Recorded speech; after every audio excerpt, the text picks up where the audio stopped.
कैसे हैं आप सभी। उम्मीद करता हूँ बहुत अच्छे होंगे और अपनी पढ़ाई भी कर रहे होंगे। स्टूडेंट्स, हमने 6th चैप्टर स्टार्ट किया था आरबीएससी साइंस का और हमने कुछ नोट्स कल बना लिए थे, तो वहाँ तक हमने सीख लिया था स्टूडेंट्स। आज हम उसके आगे जानने वाले हैं। कल हमारा जो लास्ट टॉपिक था वो था स्टूडेंट्स की हमने 10 स्टेप्स देखे थे कि किस तरह से हम लोग केमिकल रिएक्शन को लिखते हैं। तो देखिए आप स्टूडेंट्स, केमिकल इक्वेशन के बारे में हमने कर ली बात। आज देखिए स्टूडेंट्स, हम देखने वाले हैं कैरेक्टरिस्टिक्स ऑफ केमिकल इक्वेशन। जो कल आपने पढ़ी थी केमिकल इक्वेशन, उनकी कैरेक्टरिस्टिक्स यानी कि उनकी अच्छी बातें, उनके गुण क्या क्या होते हैं, कैरेक्टरिस्टिक्स के बारे में पढ़ रहे हैं। तो सबसे पहले तो मैं समझाऊंगा आपको, उसके बाद आप लिखना है स्टूडेंट्स। ये आपको लिखना नहीं है जो दिखा हुआ है, मैं आपको अलग से बताऊंगा लिखने वाला। कि सबसे पहले तो जब हम कोई केमिकल इक्वेशन लिखते हैं तो हमें उस इक्वेशन के बारे में कितने तो उसके अंदर एवरी के अंदर मॉलिक्यूल है और कितना उसका मास है, ये हमें पता लग जाता है इक्वेशन लिखने से। पहला पॉइंट क्या हुआ कि किसी भी इक्वेशन को लिखने से उसके अंदर कितने मॉलिक्यूल है। जैसे कि मैंने लिखा 2 mg प्लस O2 और इसको लिख दिया 2 mgO, तो हमें ये पता लग जाएगा कि कितने मॉलिक्यूल है इसके अंदर। इसमें 2 मॉलिक्यूल है, इसके 2 मॉलिक्यूल है और इसके भी कितने हैं, 2 मॉलिक्यूल्स हैं। दूसरी बात स्टूडेंट्स, हमें केमिकल इक्वेशन लिखने से उस इक्वेशन की फिजिकल स्टेट पता लग जाती है कि ये सॉलिड में है, ये गैस में है और ये लिक्विड में है। कल हमने सीखा था ना स्टूडेंट्स एक इक्वेशन के C+O2 is equal to CO2, जहाँ पर कार्बन था सॉलिड के अंदर, O2 था हमारा गैस के अंदर, समझ रहे हैं, और कार्बन डाइऑक्साइड भी किस में बनी थी, हमारी गैस के अंदर। तो हमें पता लग जाता है ये कि वो सॉलिड है, गैस है या फिर लिक्विड है। तीसरी बात स्टूडेंट्स कि जब हम कोई केमिकल इक्वेशन लिखते हैं, सपोज दैट मैंने ये इक्वेशन लिखा, तो जैसे किसी इक्वेशन को कितना टेम्परेचर चाहिए और कितना प्रेशर चाहिए, ये भी हम लोग पता कर लेते हैं। जैसे कि कल हमने एक इक्वेशन पढ़ी थी स्टूडेंट्स की N2G मतलब कि gas and 3H2, this is gas also, और इसको मैंने बनाया था 2NH3 और ऊपर की तरफ हम मैंने टेम्परेचर लिखा था 773 केल्विन एंड प्रेशर लिखा था 200 ATM। तो किसी रिएक्शन को लिखने से उसमें कितना टेम्परेचर लगेगा और उसमें कितना प्रेशर लगेगा, ये भी हमें पता लग जाता है। ये अच्छी बात है। नेक्स्ट बात देखते हैं कि किसी भी इक्वेशन को लिखने से अगर उसमें एनर्जी निकल रही है तो वो एक्सोथर्मिक होगी, और अगर हमें एनर्जी देनी पड़ रही है तो वो एंडोथर्मिक होगी, ये भी हमें पता लग जाता है। जैसे कि कल हमने एक इक्वेशन देखी थी N2 प्लस 3H2 और हमें मिला था 2NH3 प्लस 10.5 किलो कैलोरी पर मोल। तो यहाँ प्लस में आ रहा है एनर्जी प्लस 10.5 किलो कैलोरी, तो इसका मतलब कह सकता हूँ कि इस इक्वेशन के अंदर एनर्जी क्या हो रही है, रिलीज हो रही है, निकल रही है। समझ रहे हैं। तो ये कैसी इक्वेशन हो गई हमारी, एक्सोथर्मिक रिएक्शन हो गई, EXOTHERMIC, एक्सोथर्मिक। और एक इक्वेशन कल देखी थी N2 plus 3O2, sorry 2O2, N2 plus 2O2 2NO2 minus 21.6 kilo calorie पर मोल। तो इस इक्वेशन को देखकर हमें क्या पता लगा कि एनर्जी निकल रही है माइनस में, इसका मतलब हमें एनर्जी देनी पड़ रही है। माइनस का मतलब होता है हमें देनी पड़ रही है। तो ये इक्वेशन कैसी हो गई, ये हो गई हमारी एंडोथर्मिक रिएक्शन, एंडोथर्मिक। इसको सही से लिखते हैं ENDOTHERMIC, एंडोथर्मिक रिएक्शन हो जाती है स्टूडेंट्स। अगर किसी रिएक्शन में हमें इस टाइप का साइन देखने को मिलता है, मेरा मतलब है कि इस तरह, इस टाइप का, कि इधर भी तीर है और इधर भी तीर है, तो वो इक्वेशन रिवर्सिबल रिएक्शन होती है। ये भी हम जान लेते हैं रिएक्शन लिखने से। समझ रहे हो। तो ये 4-5 हमारे गुण हैं, टोटली 5। इन पांचों गुणों को हम लिख लेते हैं स्टूडेंट्स। डायरेक्टली बुक से लिखवा देता हूँ आपको, देखिएगा। और ये पांचों के पांचों आपको लिखना आना चाहिए स्टूडेंट। देखिए ये रहा, ये टॉपिक है कैरेक्टरिस्टिक्स ऑफ केमिकल इक्वेशन की। क्या क्या कैरेक्टरिस्टिक्स होती है जो मैंने आपको समझाई है, सेम टू सेम आपको लिखना है इसमें। चाहे आप स्क्रीनशॉट ले लीजिए, कैसे भी देख लीजिए। देखिए आप,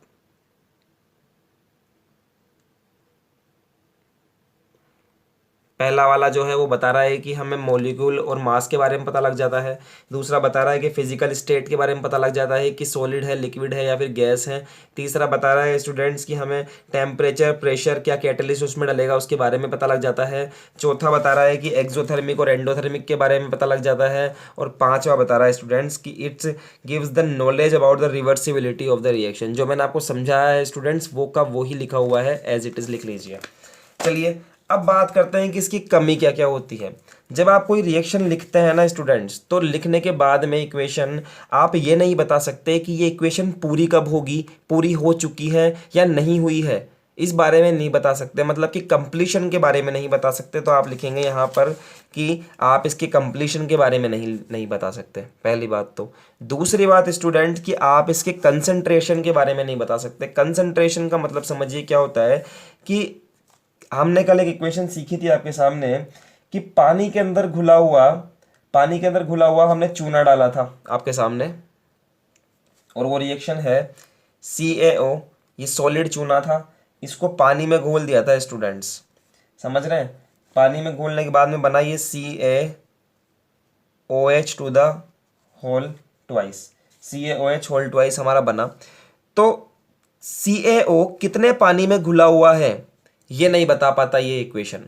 जब भी आपको इक्वेशन लिखते हैं तो CaO कोई चीज़ कितने पानी में घुली हुई है, कितनी उसकी कंसंट्रेशन है, ये बात ये केमिकल इक्वेशन नहीं बता पाती है। तो ये दो आपके क्या है, इसके लिमिटेशंस हैं, ड्रॉबैक्स हैं। तो ये दोनों आप लिख लीजिए यहाँ से, लिमिटेशन ऑफ केमिकल इक्वेशन। देखिए दोनों चीज़ है। पहला क्या बता रहा है कि it does not give the information about the completion of reaction. Second is it does not explain about the concentration of the reactants and the products के बारे में नहीं बता पाता है स्टूडेंट्स। तो आइए हमारा जो टॉपिक है 6.2.2 ये यहाँ पर ख़त्म होता है। नया टॉपिक उठाते हैं हम लोग 6.3 जिसका नाम है केमिकल रिएक्शंस। अब मैं आपको केमिकल रिएक्शन बताने जा रहा हूँ स्टूडेंट्स की what is the chemical reaction, क्या होती है केमिकल रिएक्शन।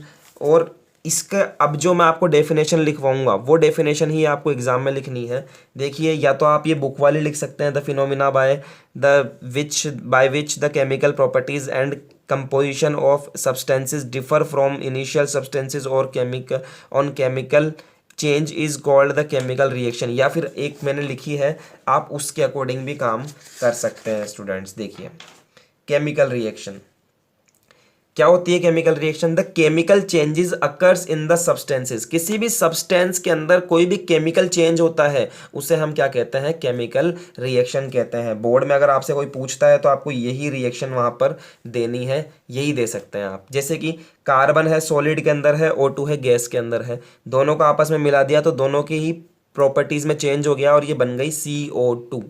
तो चेंज हुआ ना स्टूडेंट्स, एक चेंज हुआ दोनों के मिलने से, और इसी चेंज को क्या कहते हैं हम लोग, केमिकल रिएक्शन कहते हैं स्टूडेंट्स। केमिकल रिएक्शन कितने टाइप की होती है, बेसिकली 4 टाइप की होती है।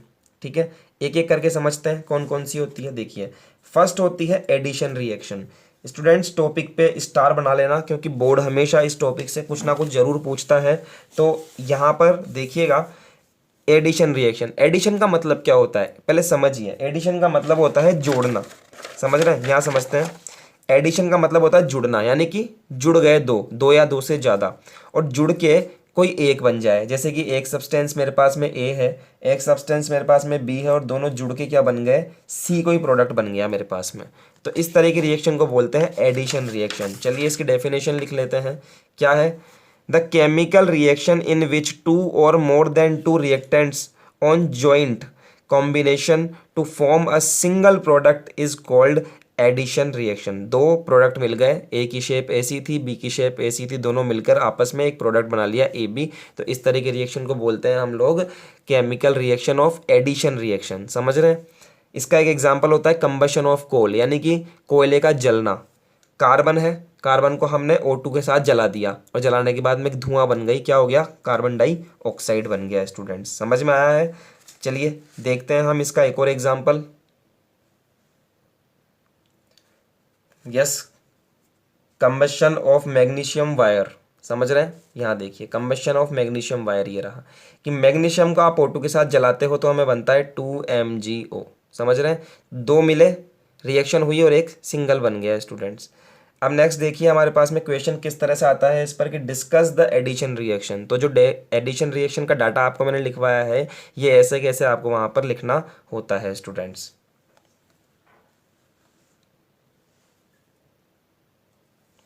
नेक्स्ट देखिए स्टूडेंट्स हमारे पास में आती है डिस्प्लेसमेंट रिएक्शन। इसको समझिए, आपकी डिस्प्लेसमेंट रिएक्शन क्या होती है। देखिए डिस्प्लेसमेंट का मतलब होता है कि एक जगह से उठकर दूसरी जगह पर जाना। ये फर्स्ट प्लेस था आपका और ये सेकंड प्लेस है आपका, मतलब कि रहेगा तो उसी रिएक्शन के अंदर लेकिन एक जगह से उठ के दूसरी जगह पर चले जाना को हम कहते हैं स्टूडेंट्स डिस्प्लेसमेंट। अब समझिए इस रिएक्शन को कैसे होती है ये रिएक्शन कि आपके पास में दो सब्सटेंस दिए हुए हैं A B plus C. A B एक सब्सटेंस दिया हुआ है बना हुआ, सी है। तो क्या होता है स्टूडेंट्स कि ये जो ए बी है इसमें से ए बी टूटता है, पहले ए टूटेगा अलग बी टूटेगा अलग और ए जुड़ जाएगा सी के साथ में तो बनेगा ए सी। ये देखिए जुड़ गए ए सी और बाकी क्या बचा बी बचा तो बी को लिख दिया एज इट इज। ठीक है स्टूडेंट्स, इस तरह की रिएक्शन को हम बोलते हैं डिस्प्लेसमेंट रिएक्शन। जैसे कि एक एग्जांपल लेते हैं इसका, Zn प्लस CuSO4 क्या बनेगा देखते हैं हम लोग। क्या बनेगा स्टूडेंट्स, जो Zn होता है ये मोर रिएक्टिव होता है टू Cu भी मेटल है और Zn भी मेटल है। तो Zn जो होता है वो मोर रिएक्टिव होता है, ये आप याद रख लेना। तो क्या करता है इससे रिएक्शन कर लेता है SO4 से, तो Cu को तो हटा देता है अलग और Zn SO4 के साथ में कंबाइन होकर Zn SO4 बना लेता है और अलग बन जाता है कॉपर यानी कि Cu। बट अगर आपसे कोई कहे कि Cu बाहर की तरफ है और ZnSO4 यहाँ पर है तो क्या Cu इसको हटा सकता है क्या, तो मैं कहूँगा कि नहीं, ऐसा काम नहीं होगा क्योंकि Cu जो है वो Zn से कम रिएक्टिव है। सर पता कैसे लगता है कि कौन सा कम रिएक्टिव है कौन सा ज़्यादा रिएक्टिव है, तो उसके बारे में अभी मैं आपको बताऊंगा कि कैसे आप देखेंगे कि कौन सा ज़्यादा रिएक्टिव और कौन सा कम रिएक्टिव है। तो अगर इससे आप ऐसे बनाना चाहो कि Cu के साथ में SO4 कर दो और Zn को अलग निकाल दो तो ये रिएक्शन सरासर गलत होगी स्टूडेंट्स। समझ पा रहे हैं। अब देखिए आप इसके बाद में आप यहाँ पर लिख लेना कि Zn is more reactive than Cu, मतलब कि कॉपर देन कॉपर। नेक्स्ट आता है स्टूडेंट्स हमारे पास में दो स्पेशल नोट है, ये आप नोट कर लीजिएगा। क्या कहता है कि Zn is more reactive metal and Cu is less reactive metal. समझ गए। सो Zn displaces the Cu from its solution. तो Zn क्या करता है Cu को डिस्प्लेस कर देता है ZnSO4 के सॉल्यूशन से। ठीक है। नेक्स्ट हमारे पास में आता है in this reaction the old bonds break and new bonds form. ये समझिए आप, ये क्या कहना चाह रहा है स्टूडेंट्स कि इस पॉइंट को समझिए स्टूडेंट्स कि क्या होता है स्टूडेंट्स कि जब आपके पास में ए बी प्लस सी की आप रिएक्शन करवाना चाहते हो, किसकी, ए बी प्लस सी की, तो ए और बी जब जुड़े हुए हैं आपस में तो ये किसी ना किसी बॉन्ड के थ्रू जुड़े हुए होंगे, कोई ना कोई बॉन्ड के थ्रू जुड़े हुए होंगे। भाई हम एक दूसरे से जुड़ते हैं तो कोई ना कोई बॉन्ड होता है बीच के अंदर, तो ये दोनों आपस में एक बॉन्ड से जुड़े हुए होंगे। जब ये रिएक्शन होती है, कौन सी, डिस्प्लेसमेंट रिएक्शन जब होती है तो क्या होता है ये बॉन्ड टूट जाता है और नए बॉन्ड बनते हैं। जैसे ए सी के साथ में जुड़ गया तो बन गया ए सी, तो ए और सी के बीच में न्यू बॉन्ड बनेगा। समझे, न्यू बॉन्ड बनेगा और ये बी अलग रह जाएगा। तो यही कहना चाह रहा है ये कि it in this reaction the old bonds break, पुराने बॉन्ड तो टूटते हैं एंड न्यू बॉन्ड्स फॉर्म, नए बॉन्ड क्या होते हैं, बनते हैं स्टूडेंट्स। चलिए नेक्स्ट देखते हैं। अब हम देखने जा रहे हैं students activity of series of some elements की, एलिमेंट्स का रिएक्टिव ऑर्डर कैसे होता है, कौन ज़्यादा रिएक्टिव होता है कौन कम रिएक्टिव होता है, वो कैसे हम लोग जानेंगे। तो देखिए स्टूडेंट्स ये सीरीज आपको याद करनी है, कैसे याद करनी है ये भी आपको मैं बता दूंगा अभी। Potassium, sodium, calcium, magnesium, zinc, ferrous, ferrous मतलब कि आयरन, पीबी मतलब लेड, हाइड्रोजन, कॉपर, Hg मतलब मर्क्यूरी और सिल्वर मतलब Ag और Au मतलब गोल्ड, ओरम। ठीक है। तो स्टूडेंट्स ऊपर से लेकर जब हम नीचे आते हैं ना तो ये डिक्रीज लेवल होता है किसी भी एलिमेंट का रिएक्टिव करने का। जैसे कि के ऊपर है तो ये सबसे ज़्यादा रिएक्टिव है और Au सबसे नीचे है तो सबसे कम रिएक्टिव है।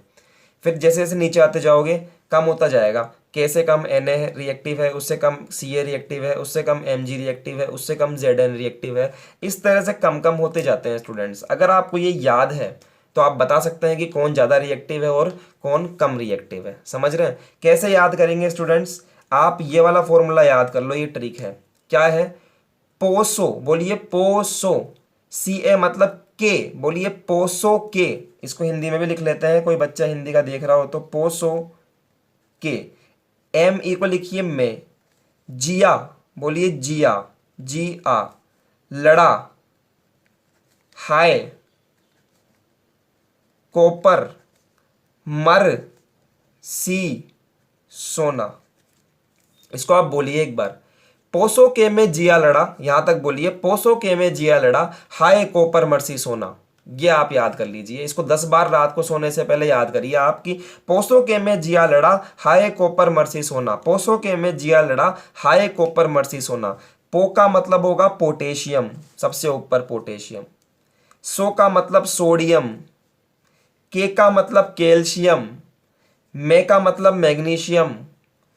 जी आ, जी का मतलब होता है जिंक। आ का मतलब होता है आयरन, जिंक, आयरन। लड़ा, लड़ा का मतलब होता है स्टूडेंट्स लेड, इसको हम लोग लेड बोलते हैं, LEAD, लेड। तो लेड को मैंने बोल दिया लड़ा, ठीक है, तो इससे आप ध्यान रखिए लेड। हाई, हाई का मतलब है हाइड्रोजन, हाइड्रोजन। हाई का मतलब हाइड्रोजन। कॉपर का मतलब Cu, जस्ट आगे। Hg को बोलते हैं मर्क्यूरी, तो मर लिख दिया मर, मर का मतलब हो गया Hg। और सी का मतलब होता है सिल्वर, सिल्वर। और सोना का मतलब होता है स्टूडेंट्स गोल्ड। अगर आपको ये फॉर्मूला याद है तो आपको ये सीरीज याद है कि पोसो के में जिया लड़ा, हाय कॉपर मर्सी सोना, पोसो के में जिया लड़ा, हाय कॉपर मर्सी सोना। ये याद कर लो आप। चलिए अब हम देखते हैं स्टूडेंट्स टाइप्स ऑफ रिएक्शंस। नहीं साहब, ये नहीं देख रहे, पहले देख रहे हैं हम लोग डबल डिस्प्लेसमेंट रिएक्शन। नेक्स्ट जो हमारी रिएक्शन का टाइप है उसका नाम है डबल डिस्प्लेसमेंट रिएक्शन। अब तक हमने एक ये डिस्प्लेसमेंट रिएक्शन पढ़ी थी स्टूडेंट्स। ये क्या थी कि कोई एक एलिमेंट डिस्प्लेस हो जाता है अपनी जगह से, जैसे कि ZnSO4 को की साथ में Cu को हटा के डिस्प्लेस हो गया। अब हम पढ़ रहे हैं स्टूडेंट्स डबल डिस्प्लेसमेंट रिएक्शन। देखिए डबल डिस्प्लेसमेंट का मतलब है कि दो एलिमेंट डिस्प्लेस हो जाएंगे। अब की बार कितने हो जाएंगे? दो एलिमेंट डिस्प्लेस हो जाएंगे। तो देखिए एक है, तो एलिमेंट आपको दिया हुआ है स्टूडेंट्स AB प्लस CD। तो A क्या करेगा? A रिएक्टिव है विद D, तो A D के साथ में रिएक्ट कर लेगा। और जो B है वो रिएक्टिव है C के साथ में, तो C क्या करेगा? B के साथ में रिएक्ट कर लेगा। तो यहाँ पर दो एलिमेंट्स आपस में डिस्प्लेस हो गए, इसलिए इसको बोलेंगे डबल डिस्प्लेसमेंट रिएक्शन। तो बोलूंगा in this reaction the atoms और group of the atoms of group of atoms, मतलब कि atoms, single atoms of group of atoms. Group का मतलब कि उनका समूह, group of atoms of both reactants are displaced with each other. मतलब कि दोनों के दोनों रिएक्टेंट्स ही क्या हो जाएंगे? डिस्प्लेस हो जाएंगे आपस में। ईच अदर का मतलब आपस में, और इस तरह का बन जाएगा। एक एग्जाम्पल देखते हैं इनका, CuSO4 प्लस NaOH। CuSO4 का मतलब है कॉपर सल्फेट और NaOH का मतलब है सोडियम हाइड्रोक्साइड। तो जो Cu है स्टूडेंट्स वो यहाँ से OH को उठाकर अपने पास ले लेगा, तो दो OH है यहाँ पर क्योंकि आगे दो लिखा हुआ है, तो CuOH का होल ट्वाइस देखिए, और बाकी बचेगा SO4। तो Na जो है वो SO4 के साथ में एसोसिएट हो जाएगा, तो Na2SO4। समझ रहे हैं? दोनों ही आपस में रिएक्ट हो गए। AgNO3 मतलब सिल्वर नाइट्रेट और KCl पोटेशियम क्लोराइड। Ag जो है वो Cl के साथ में रिएक्ट कर लेगा स्टूडेंट्स, और K है वो NO3 के साथ में डिस्प्लेस हो जाएगा। तो AgCl के साथ में रिएक्ट होकर AgCl, और जो K है वो NO3 के साथ में रिएक्ट होकर KNO3 बन जाएगा, मतलब कि पोटेशियम नाइट्रेट बन जाएगा। नेक्स्ट देखिए स्टूडेंट्स डिसोसिएशन रिएक्शन। ये हमारी अच्छी वाली रिएक्शन है। डिसोसिएशन का मतलब होता है स्टूडेंट्स टूटना। ये बात ध्यान रखिए, आप याद रखिए, टूटना। एडिशन का मतलब ऐड होना, डिस्प्लेस का मतलब एक जगह से दूसरी जगह डिस्प्लेस होना, और डिसोसिएशन का मतलब होता है स्टूडेंट्स टूटना। कि अगर आपको कोई एलिमेंट दे दिया जाए तो वो रिएक्शन जिसमें ये एलिमेंट दो या दो से ज्यादा में टूट जाए। The reaction in which a reactant breaks into two और more than two product is called the dissociation reaction students. इसके आगे देखिए types of dissociation reaction students, कि डिसोसिएशन रिएक्शन के कितने टाइप होते हैं। बेसिकली तीन टाइप होता है, electrolytic dissociation, thermal dissociation, photolytic dissociation. बड़े ही आसान तरीके से पहले इनको समझ लो, लिखना अपनी मर्जी से। इलेक्ट्रोलिटिक डिसोसिएशन, ऐसा डिसोसिएशन जिसमें आप इलेक्ट्रिसिटी दे दो और वो टूट जाए। समझ रहे हो, इलेक्ट्रिसिटी दे दो और टूट जाए, ऐसा डिसोसिएशन इलेक्ट्रोलिटिक डिसोसिएशन होता है। थर्मल डिसोसिएशन, ऐसा डिसोसिएशन जिसके अंदर आप हीट दो, हीट हीट समझ रहे हो, मतलब कि गर्माहट दे दो और वो टूट जाए। फोटोलिटिक डिसोसिएशन वो होता है ऐसा डिसोसिएशन जिसमें आप लाइट दे दो और वो टूट जाए। इसमें क्या देना है आपको, इलेक्ट्रिसिटी देना है, ELECTRICITY, इलेक्ट्रिसिटी देना है स्टूडेंट्स।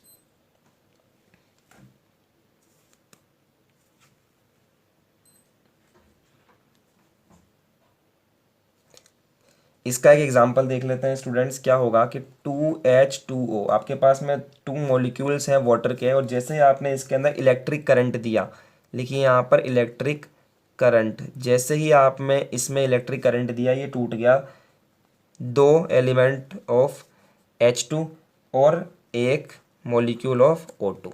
ठीक है, नेक्स्ट इसका देखते हैं थर्मल डिसोसिएशन के बारे में, कि आपके पास में था स्टूडेंट्स CaCO3, कैल्शियम कार्बोनेट, इसमें आपने हीट दी, ठीक है, टेम्परेचर दे दिया, हीट दे दी, और हीट के कारण ये टूट गया स्टूडेंट्स CaO में, CaO और CO2 में। समझ रहे हैं स्टूडेंट्स। नेक्स्ट आता है फोटोलिटिक डिसोसिएशन। इसके अंदर हमारा एग्जांपल आएगा, आपने लिया 2 एलिमेंट्स ऑफ हाइड्रोजन ब्रोमाइड और इसको जैसे ही तोड़ा तो ये बन गया H2 और Br2, और Br2 क्या है भाई, गैस है, गैस उड़ गई, इसको हम कहेंगे ब्रोमीन। तो ये एग्जाम्पल हो गए स्टूडेंट्स, समझ रहे हैं आप, इसको ढंग से लिख लेना आप। ये देखिए मैं इसको ढंग से दिखा देता हूँ आपको, ये देखिए,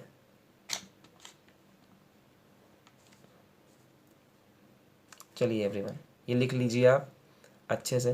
क्वेश्चन किस टाइप से आता है, discuss the addition and dissociation reaction with one example. Addition और डिसोसिएशन रिएक्शन दोनों बतानी है विद एग्जांपल।